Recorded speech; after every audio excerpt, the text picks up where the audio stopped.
Nice to meet you all. Hi, Hi. welcome. All right, I believe the waiting room is clear. So good morning, everyone, and welcome to our Live and Learn. We are going to be exploring the nature of sensation. And we've got a number of ways in which to do this. I thought what I might do is, well, first of all, I'm going to tell you we're going to be doing a meditation a little bit into this.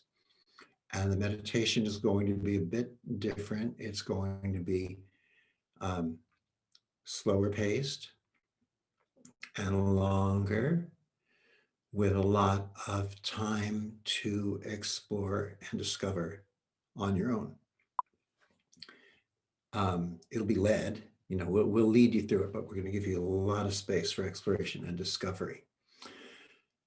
But being that this topic's on the nature of sensation, let's talk a little bit about what sensation is, for starters, because we tend to think of sensation as kinesthetic, what we feel physically. And then maybe we explore from sensation to saying, well, maybe it could be what we experience emotionally.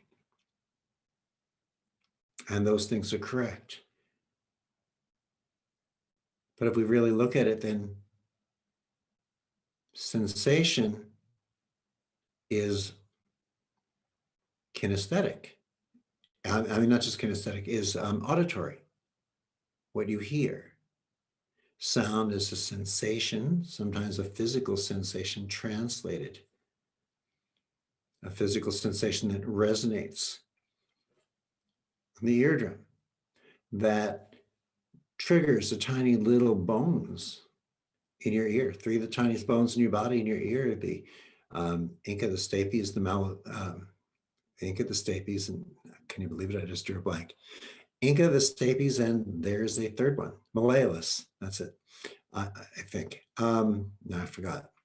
Anyway, someone of you want to type that into the chat, the Inca, the stapes, and Google up that word. Let's find the third one, or it'll drive me crazy tonight. And these little bones, it's like a little hammer, a little mallet, a little thing, interplay with one another. And all of this creates movement, and it translates into sound. There's taste, the sensation of taste. We know this phrasing, we just don't always think of it right away. And vision is a sensation. Vision is an interpretation. So as we play with sensations, we have to realize they are interpretations. And the funny thing is that the infinite, the energy, light, information that we experience as the reconnective healing experience is infinite because it exists before the reconnective healing experience. Thank you. Oh, there it is. The Incas, the stapes, and I was close. It's not malleolus, and I see it's malleus. Is that spelled correctly? Well, let's check. Anyway, we want to explore sensation and understand that sensation is something we experience and then identify it. We experience it. And then, is it that we identify it? Or maybe it's more that we experience it and then we give it an identity. We give it an identity. Sensation provokes the mind to give it an identity, to give it an emotion, to give it a story, to give it a visual interpretation.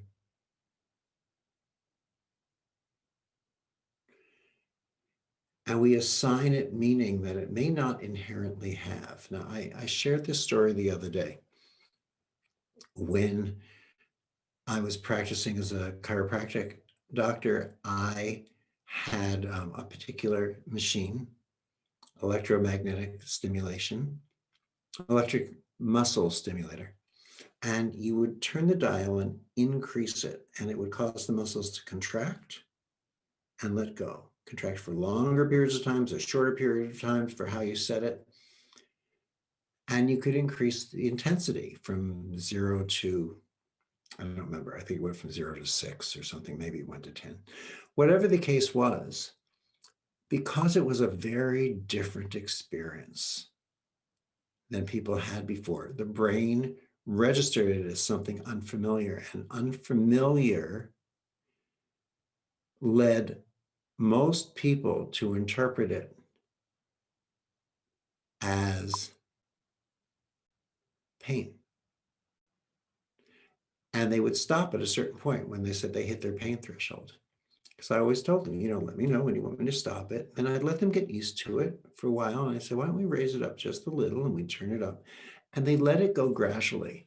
But I would talk to them and I say, no, is this a sensation that you know? Close your eyes, feel it for a moment. Is the sensation actually pain or something unfamiliar that you're afraid will hurt? And it turned out to be the second. So when we could let go and say, now, if we identify this as just an unusual sensation and let it increase in its intensity, what happens? And we found that people could turn it up to that full 6 or 10 level quite comfortably. A lot of the times we hold ourselves back because of an interpretation. The vibration, the awareness was neutral. The interpretation we gave it was different. It's, in a sense, it could be like light. Get a high intensity of light, and light is neutral, but we choose to allow the light to enlighten or the light to blind. So we're going to explore sensation today. I'm going to share a little bit about, from the perspective of sensation, how I discovered the reconnective healing frequencies of energy, light, and information when they first showed up. Well, actually, that's the way I used to refer to it, when they first showed up. In reality, there was a portal. There was an opening. All I can tell you is when I first noticed that they had reached or made themselves present to me. It wasn't that the sensations suddenly appeared. It's that I allowed myself to cognizantly recognize them in many different ways. I remember beginning. I remember having adjusted a patient and allowing my hands to come off of that patient and noticing the sensation. And I noticed that as I moved my hand, it followed me. Now, I considered myself following it because that's the way I thought of. Now, how could this energy, light, and information have a personality? Because to me, it would take a personality that would want to follow. So I found that I could move out and follow where it was heading, because I didn't realize that in a sense, it was following me. It was really me just becoming aware of it. Recognizing, I should say, cognizantly this sensation, recognizing as it was following me. And as I played with that was when I started to see changes. I started to see registers in the other person. I started to notice things in myself. So the nature of this sensation was something that I could find. It was a kinesthetic sensation, what we often think of right away as that. But then what happened? Then what expanded or showed up to me from me was the visual, the sensation of vision, my visual sensation as I played. I saw what was happening in the other person. Yes. I also found enhanced clarity, brightness of colors, new colors appearing.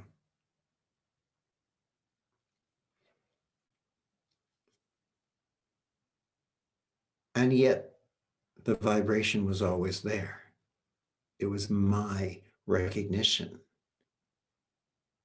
that was expanding. I felt sensation in my ear. I felt an opening. I felt a rippling, an expansion, a different way that I heard.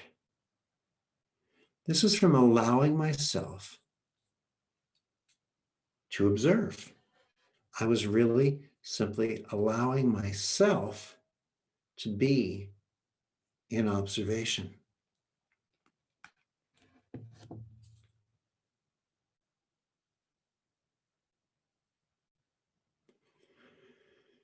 And then came taste. Sometimes the vibration that went on, my brain interpreted as something metallic or something otherwise.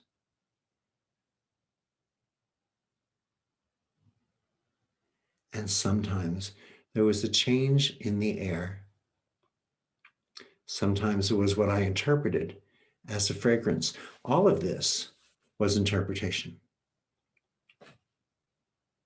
Again, the way that sensation provokes the mind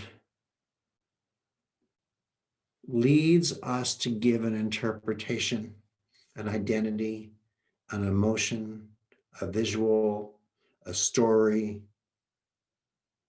sometimes through the senses, the nature of sensation. And then we tend to, what's the word? Give it meaning. Really, a lot of what we give it tends to lead us somewhere into story. And really what we want to do is we want to return to our identity. Recognize it, observe it, and be in our own identity. Be in the self, the I am that allows for awareness, that allows us maybe to recognize more about ourselves, to explore, to have the experience, but not necessarily to assign it meaning. Have the experience, but not assign it meaning. The experience is the finite. And yet, we take some of that finite and find that it follows us through our lives. And the more we allow ourselves to be in a cognizant recognition or awareness of it, the more we find, you could call it, well, let's just call it our greater recognition of I am. So what I'd love to do is explore some of this with you via the concept of meditation. A meditation of exploration. an experience of playing and interacting with these frequencies of energy, life, energy, light, and information. Witness how it exists and how we can simply receive it and have the experience where we interpret and where we can let go of interpretation. So I'm going to suggest that you gently allow your eyes to close. Realize that we will be in space, and afterwards, I'd love some of you to share, if you'd like, what this brought to you. I'm not here to assign it meaning. None of us are.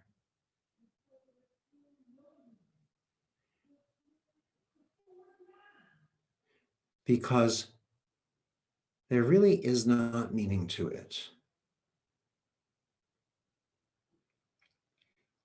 Do you think that when I first noticed the energy, light, and information was when it first appeared?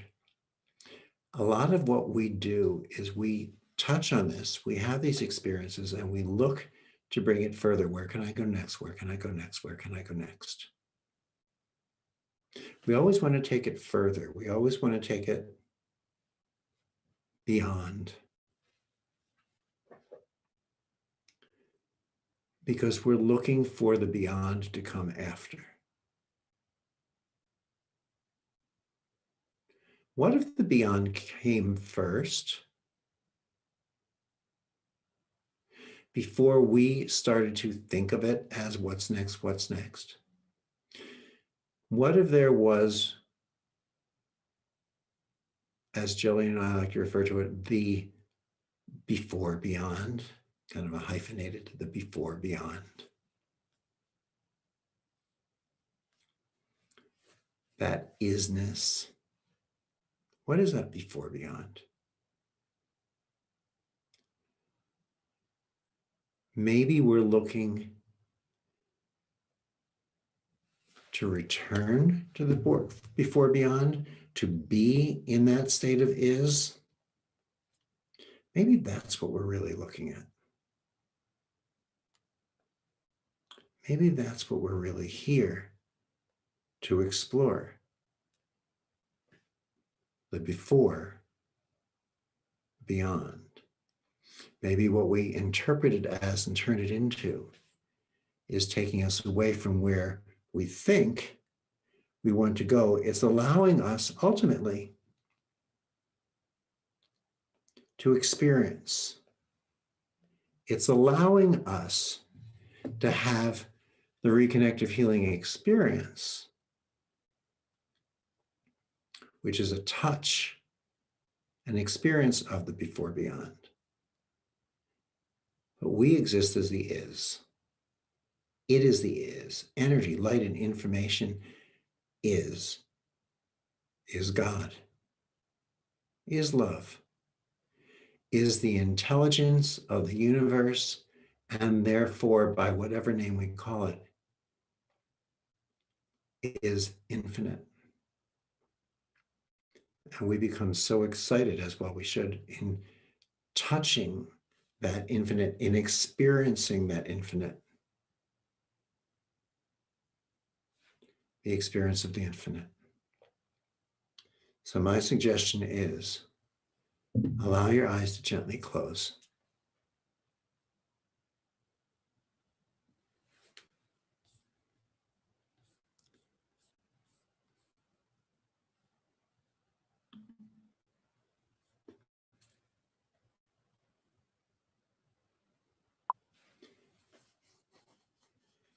Let's simply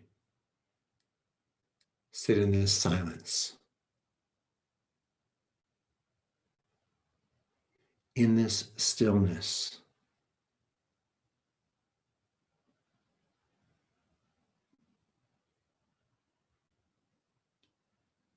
in this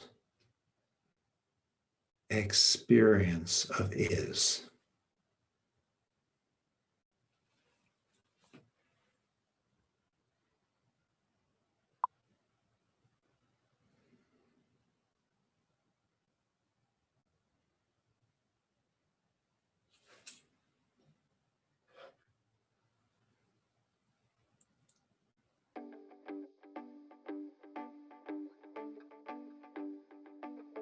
Hey there, family. Dr. Eric and Jillian here. Welcome, everyone.